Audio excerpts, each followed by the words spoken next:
ஞானம்னா என்ன பார்ப்போம்.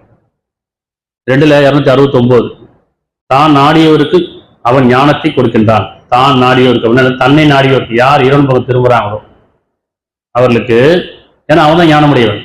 இங்க மனிதர் யாரும் ஞானமுடையவர் கிடையாது. ஞானமுடையவன் யாரு? எல்லாம் அறிந்தவன் யாரு? இறைவன். அப்ப தான் நாடியவருக்கு தன்னை நாடியவருக்கு அவன் ஞானத்தை கொடுக்கின்றான்.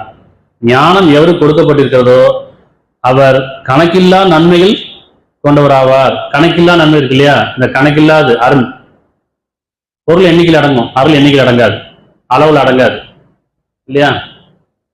அப்ப இது இந்த வருஷத்துக்கு புரிஞ்சுக்கணும், தெளிவாயிரும். எப்படின்னா தான் நாடியவருக்கு, அது தன்னை நாடியவருக்கு அவன் ஞானத்தை கொடுக்கின்றான். ஞானம் எவருக்கு கொடுக்கப்படுகிறதோ அவர் கணக்கில்லா நன்மையில் கொடுக்கப்பட்டவராவார், நிச்சயமாக ஆகிவிடுகிறார். இவன் சத்தியம் செய்யறான், நிச்சயமாக உறுதியாக ஞானம் கிடைக்கப்பட்டீங்கன்னு சொன்னா கணக்கில்லா நன்மை கிடைக்கப்பட்டவர் நீங்கள்.